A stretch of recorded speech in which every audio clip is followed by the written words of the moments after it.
Hello, hello, I'm Zoe and welcome back to my channel, Zoe's All Booked. If you're new here, welcome to the shit show and welcome to a brand new video. So I've seen this kind of video going around on Bookstagram and Book Talk, and I figured why not bring it to my own booktube channel. I'm going to be talking about my first, last, and favorite books from 5 different authors that I've read at least a few books from. Before we get started in that, I need to tell you about a current favorite of mine that's not bookish, but I'm wearing on my body right now. These earrings from Luisa. Listen, I am so excited to be partnering with Luisa again because every piece of jewelry I've ever had from them has been chef's kiss, top tier. I am not kidding when I say I wore those climber earrings every single day, and they didn't make my ears all like nasty and crusty, or they didn't get my ears all red or anything. Like, the quality, until me and all of my genius accidentally knocked it off my dresser. R.I.P. to the one earring that got sucked up by the vacuum.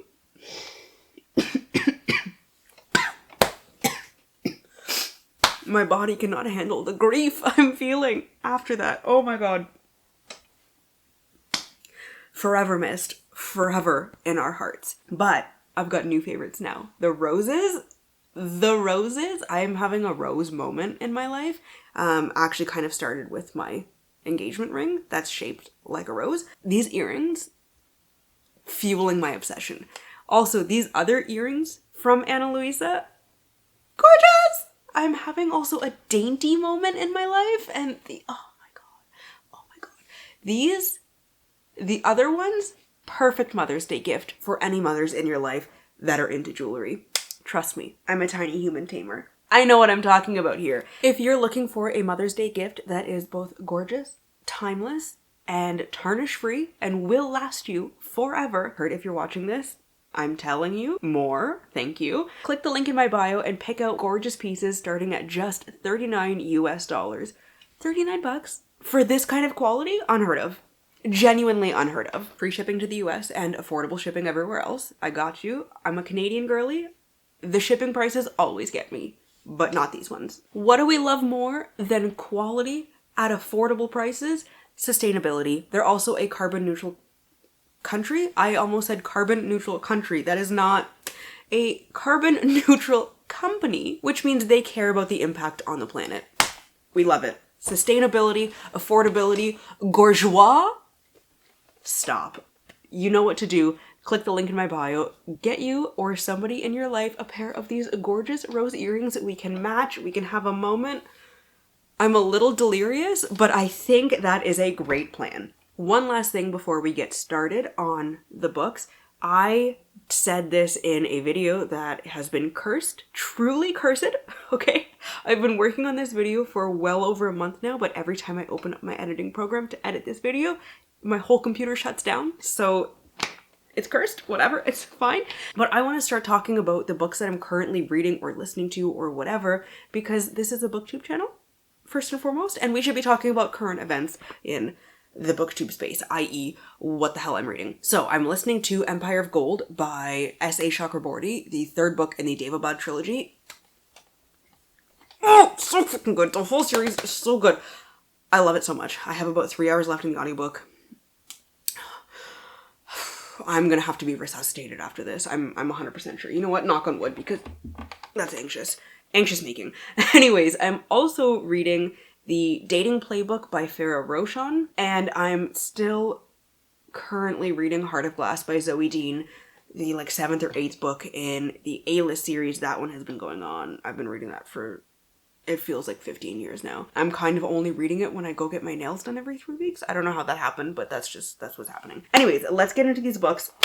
3 books from 5 different authors, my first, last, and favorite. These are in no particular order, just whatever's closest to me on my table here. And we are starting out with what got me into mysteries and thrillers and what have you. My first Dan Brown book, The Da Vinci Code, very, very shiny. I read this in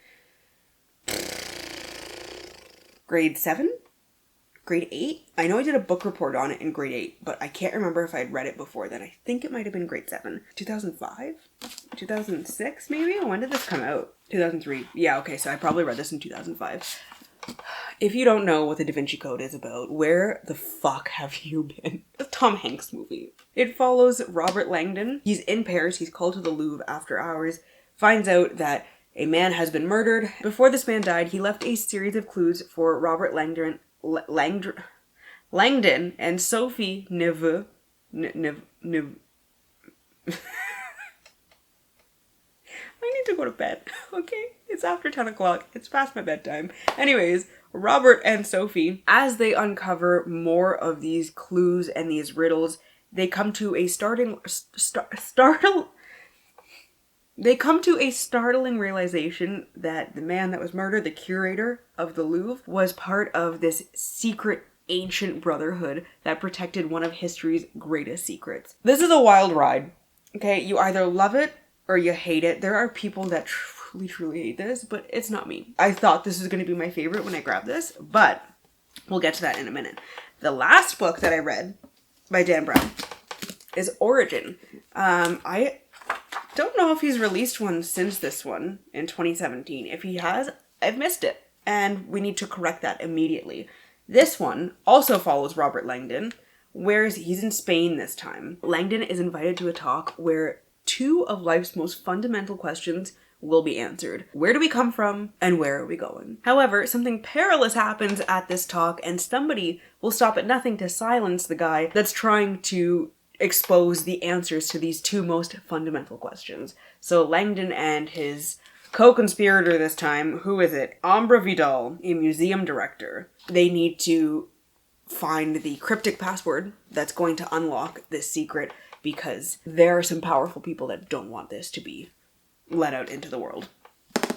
I did like this one a lot. However, my favorite one, and this is a theme throughout all of them, it's very hard for me to pick a favorite book, whether it's my favorite book of all time or favorite book by an author, especially these 5 authors that I've loved, very hard. But this one, I'm going to go with Inferno. This time he's in Italy, and the clues are coming from Dante's Inferno, which fucking obsessed with. Where's my Dante? The Divine Comedy. Hold, please. Oh my god.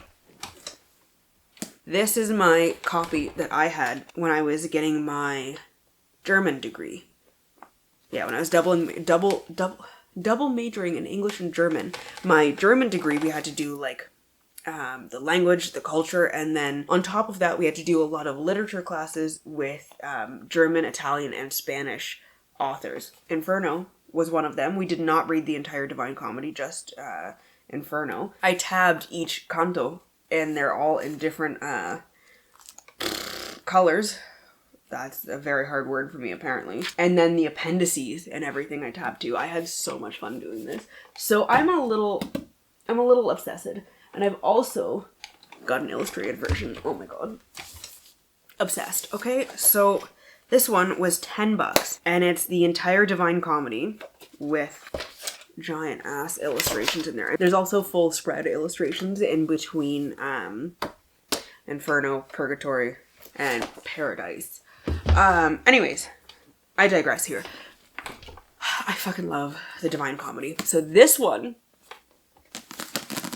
like the ASMR girlies, oh my god. Fucking loved it. Is this the one that the movie went in a very different direction in the ending? Yeah. The movie, I almost raged out of the theater because they changed the ending of the book and I was like, whatever. Next up, we've got, oh my god, don't fall, thank you, Morgan Matson. So I have 2 here. I actually forgot to look this up. I'm pretty sure, when did these come out? I couldn't remember the first one that I had read by Miss Matson here. 2012 and 2010. I'm pretty sure I read Amy and Roger's Epic Detour before I read Second Chance Summer, but I have more vivid memories of reading this one because I was bawling like a little bitch in my car at school reading this. Like, people are walking by me in my little yellow Fiat and I've got tears streaming down my face. It was rough. I don't even know. You know what? Either way, these were the first two that I had read. This follows Taylor Edwards. Her father receives terrible, unexpected news. And to have one last summer together, her parents decide to bring everybody to their old lake house. Even though it had been 5 years since she was last there, the people that she left behind were still there. Including her former best friend Lucy, who's still hurt by long ago betrayals, and her former crush Henry, who is 5 years cuter than he was. My memory card was full, and my youngest woke up at the same time, so I don't remember what the fuck I was saying. I think, end of this one, this last summer at the lake house holds the possibility of everything, pretty much, for Taylor. And she wants to hold on to the moment instead of walking away, but the end of summer is looming closer, and along with it, the time to make the most of her second chance. Dumbass me misread the back of this book, okay? For some reason, I read this as her parents were getting divorced. I don't know what was going on there. So I was not prepared for the unexpected terrible news and one last summer together. What, connect the dots at what's going to be happening there. Not prepared. So that was a hot fucking mess. I think I need to do a video on books that have made me cry because, one, most books, but two, the ones like that. If you're into books that make you cry, I've got a list. I've got a list. Let me know if you're interested in that kind of video. The last one that I read was Save the Date. This one, so super cute. I remember it follows the youngest kid in a family of 5. Charlie was her name? Yeah, everyone's coming home because Charlie's sister's getting married and they're going to have one last weekend in the house before her parents sell it. Charlie doesn't want to think about things changing. Going off to college, her parents selling the house, her sister getting married, everything's changing. Charlie does not want to think about it. She just wants a perfect weekend. And what could go wrong the weekend of her sister's wedding? Everything, I think, is the correct answer here. I'm pretty sure it's everything. The wedding planner quits. The house alarm won't stop going off. Charlie's biggest crush shows up unannounced. There is a missing tuxedo, an unexpected dog, and a neighbor bent on destruction. Like, you've checked all the boxes here. Not to mention the event planner's assistant, who is surprisingly, distractingly cute. And that's before things get really, really crazy. So we have a Reddit post in the making. I remember this being super cute, and I really, really liked it. Also, dogs on the cover. And if you have been around on my channel for a while, if you remember this, I did a video where it was sending book characters to therapy and it was for their covers, and Charlie made an appearance because of this. She was a little bit of a diva. It was great. And I think my favorite is gonna have to be The Unexpected Everything because the sheer amount of dogs in this book. Okay, I just, look at that floof. That looks like a Samoyed, but I don't know if that's actually a Samoyed because I'm not that great with dog breeds. I just know that my brother and my sister-in-law had a Samoyed. Kodo was the cutest little fluffy little ball of fluff in the whole world. I also remember really liking this one because of the unexpected way that a, subplot went. I really, if this is the one I'm thinking of, if I'm not getting it mixed up, I was not expecting the resolution of a subplot to go the way that it did, and it was very realistic and bittersweet, but I really enjoyed it. This one follows someone who becomes a dog walker. Andy is a politician's daughter who pretty much raised herself and learned that everything can be planned or spun or both, especially your future. She got an internship, she's got amazing friends, guys, she's got it all. Then there was a scandal, and she doesn't want to be in the same house as her dad anymore because of said scandal. And then she became a dog walker, and she met Clark, who I'm pretty sure was a writer in disguise, or pretending to be somebody else, not a writer, a famous writer, I think. All I remember is dogs and writers and unconventional resolution to a subplot that I really enjoyed. But most importantly, dogs. Look at them. They're everywhere. Look at this. Gorgeous. Bubsy, I love you so much, but like, these dogs are cute, okay? If you were in a book, I would read it. My cat's over there grooming himself, being a little fucking diva.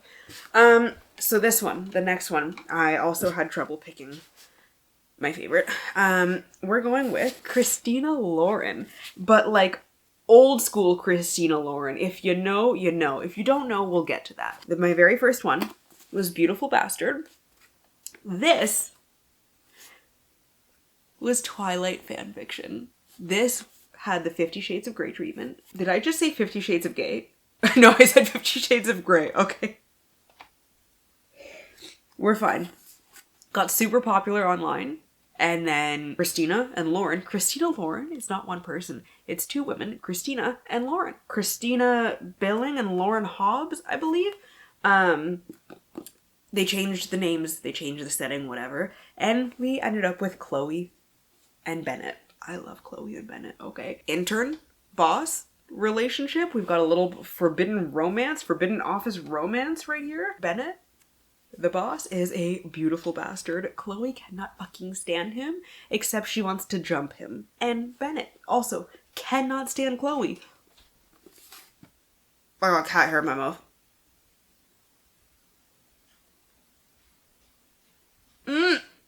I'm struggling. I'm truly struggling. Oh, I got it. Bennett wants to do indecent things to Chloe, which, in true old school Christina Lauren fashion, happens like 10 pages in. Okay? Smutty goodness. Hi, I love you. Kurt's home. Office romance. We love it. Christina Lauren's newer stuff, not as spicy, and it's like much later on, slow burn kind of thing, which is good, but I prefer page 10. My last one that I read, I reread this one recently actually, my favorite half night stand. I think I talked about this in my February wrap up, my cursed video. Oh my god. Anyways, this one follows a group of friends who are dateless to this upcoming function at the university that they all teach at, and they make a pact to have dates by the time this function comes around because Obama's speaking, and you don't want to be dateless to an event where the current president is speaking. So Millie, she's the only girl in the group. She's always been one of the guys. She sets up their dating profiles for them because the guys are useless, and she kind of like half-asses hers. And even with the half-assed one, she gets so many unsolicited dick pics, and she's like, I'm done with this. So she creates a fake profile. Enter Reed, Millie's best friend out of the group. He matches with this girl who should be very obvious that it's Millie, but it's not very obvious to him. But what makes this whole thing a little bit more awkward is before they did the dating profiles, Millie and Reed ended up in bed together. Reed starts talking to this girl online who he doesn't know is Millie, and he really gets, he really starts to like her. But at the same time, he's hooking up with Millie, and she's both of them, but he doesn't know. I don't actually know if any of that made sense. So let's bullet point here, okay? Millie and Reed are part of a group of friends, but they are each other's best friend. Millie and Reed hook up. Millie, Reed, and the rest of the group make online dating profiles so they can have dates to a gala. Millie creates a fake profile, doesn't tell anybody, and matches with her best friend that she hooked up with up here. And things get a little confusing because IRL, Millie and Reed are hooking up, but Reed is talking to Millie's fake profile. Did I even mention that in these bullet points? I don't even know! Anyways, Millie's terrified of intimacy, but she can be like being vulnerable, not like pants off intimacy. But she can be vulnerable with Reed when she's pretending to be someone else. Oh my god, my memory card's almost full again. We're fine. We're good. We're good. Both my memory cards were full because I have a horrible habit of creating a folder and like in the memory card thing, I don't even know technical terms here, and then forgetting to delete the folder, and I can't access that from my camera, so it just says my memory card's full, but it won't let me do anything about it. So anyways, I couldn't decide on a favorite here again for Christina Lauren. Yeah? Oh, okay, I love you. Drive safe. They're going for a walk. It's either between Beautiful Bastard, the second one, Beautiful Stranger, or the third one, Beautiful Player, because these are the spiciest out of the entire original series. Possibly Beautiful Stranger, because this one is a little bit of a slower burn, just based on the dynamic between the characters. This one follows Max and Stella, who we meet in the first book. They meet out at a club after Sarah moves to New York City to get away from her cheating ex. They meet, they dance, they hook up right in the club. Max's thing is taking pictures, and Sarah gets pretty into it. It's not a secret amongst those who know Max that he is very into women, yet he's never found one that he wants to keep around. Will Sarah be that one? It's a romance. I think it's pretty obvious here. And then this one follows Will, who we meet in the second one, and Hannah, who is Will's best friend's younger sister. So we've got the brother's best friend in this one. Hannah's brother thinks that she doesn't get out enough and she's too focused on her career and school and everything, and he's like, get out and make friends. Call my best friend Will. You've known him forever. He'll show you how to go out and make friends and date and whatever. So Will was turning her into this super sultry woman that everybody wants to date, and Will's like, weird, but okay, I'll do it. Everything seems to be going fine until, whoopsies, they end up in bed because they cannot resist each other. Next up, these books are so far away now. Why did I do this like this? Oh my god, okay, we're moving all of them. Second last year, we've got Sarah J. Maas. I had to because there are so many freaking books in this universe now, and I'm obsessed. So my first one was Throne of Glass. If anybody tells you to read The Assassin's Blade first, they're lying to you and they need to go straight to jail. If you read The Assassin's Blade first, I'm so sorry, but you're wrong. It should not come before Crown of Midnight. I read it after Heir of Fire. I would say after Crown of Midnight or after Heir of Fire are ideal. But Throne of Glass was my first one. If you've never heard of this, again, where have you been? This is a cultural moment at this point, the Sarah J. Maas books. This one follows Selena, an assassin that's taken out of a salt mine slave camp, basically, to serve in the king's competition to become his champion. She has to battle against 24 including her.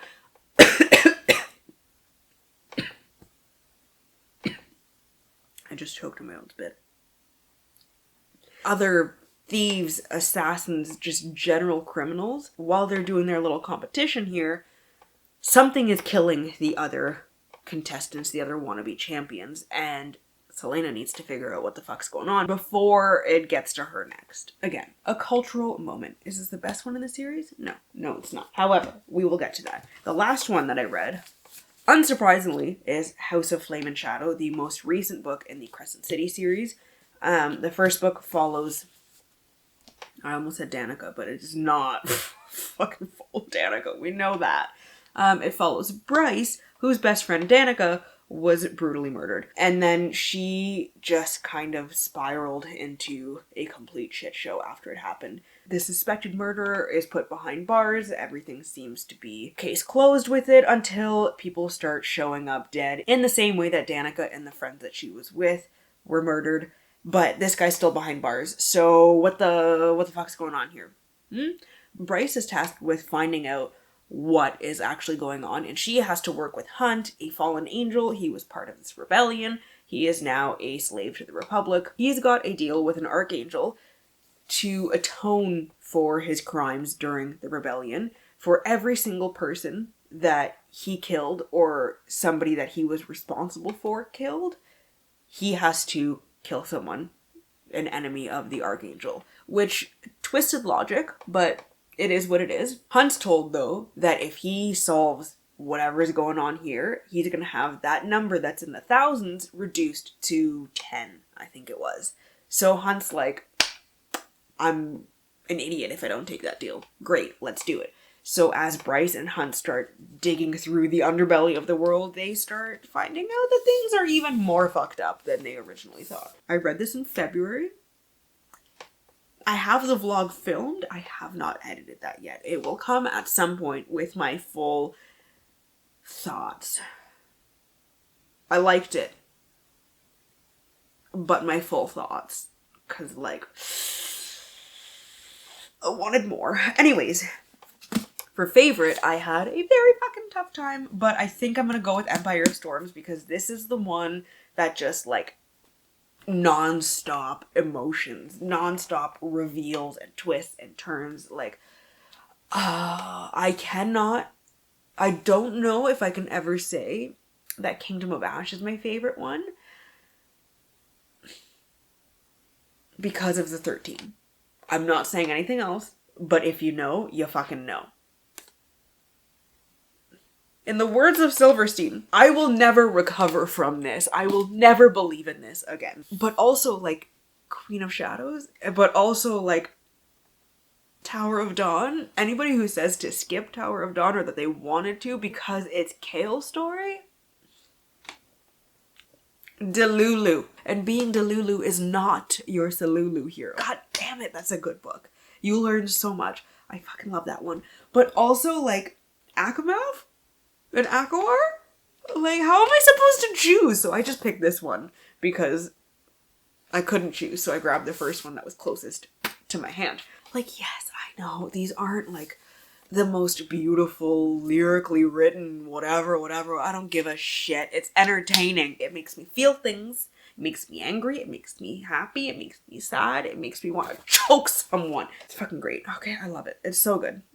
It's so good. And then here, last but certainly not least, because I talk about this fucking author enough on my channel and these books, I'm just, if you've been around on my channel for like even a remotely short amount of time and you've seen especially my older videos because I haven't read these in a while, you'll know I am a Gail Carriger stan. Underrated. I don't understand. It's criminal how underrated these books are. My very first one was Etiquette and Espionage. This is the first book in the YA series. This is also like a multi-series universe. This one is set in the 1850s, I believe, and then the 1860s, and then the 1870s, this last one. I believe. I could be horribly wrong because it's been a little bit since I've read them, and we all know my memory is fucking garbage. This one's set in 1851. This one is set in the 1870s. And this one is the 1890s. The very first one, I remember seeing this on the shelves and I was very intrigued by the cover and the whole thing. This one actually is responsible for my booktube channel. But we'll get into that in a minute. This one follows Sophronia. She's being sent off to finishing school. But they don't learn how to become finished young ladies to seek out marriage and making babies and whatever. No. They learn the fine art of finishing others. This is a school for assassins and spies in a very Victorian way. Fan-fucking-tastic. This is also steampunk. There are vampires, werewolves, and ghosts in Victorian England. Like, why is everyone sleeping on this? Oh my god. Long story short, I picked up this book. I was reading it. I brought it to school. I had it on my books in class. Somebody saw it. We got to talking, we became friends. She's a booktuber. No, we will not be getting into that. Because of that friendship, I started my channel. This book is responsible for this madness. Anyways, the last one that I read was Reticence, the last book in the third series. But this follows characters that we meet in this series. And then characters from this series show up in this series. This one was actually written first, and then this one came out. This one was written 4 years after this one, so like this is the OG series. Adult, young adult, new adult, I'd say. This one is Percy's story, like I said. We'll get to know him in the first book in the series, but also we meet him in this series. I'm not going to talk about what this series is about because it gets a little spoilery for this series, but just know that it follows characters that we met in this series. I'm not going to say when because of spoilers, and their adventures and hijinks in the 1890s. And again, picking my favorite? How? They're all so good. They're all so good. So I went with the first book in the adult series, the first book that was written in this universe, I believe. I could be wrong. Don't quote me on that. This is the first book in the adult series that follows Alexia Terabody, who is soulless. She literally has no soul, which poses a problem for the supernatural set. If a soulless person, preternatural is what they prefer actually, if a preternatural touches a supernatural, they are temporarily rendered mortal once again. They become human. Vampires are no longer vampires. Werewolves are no longer vampires. What? Obviously, werewolves are no longer werewolves. And if a preternatural touches a dead body that the ghost is from, bye-bye ghost. Gone forever, off to whatever comes next. So ghosts really don't like the preternaturals, like truly do not. Alexia has a great many social tribulations. First of all, the no soul thing, that kind of ruins it for her, you know? Second, she's a spinster. She's 26, and like, how dare you be 26 and unmarried? But also, making it worse, her father is Italian.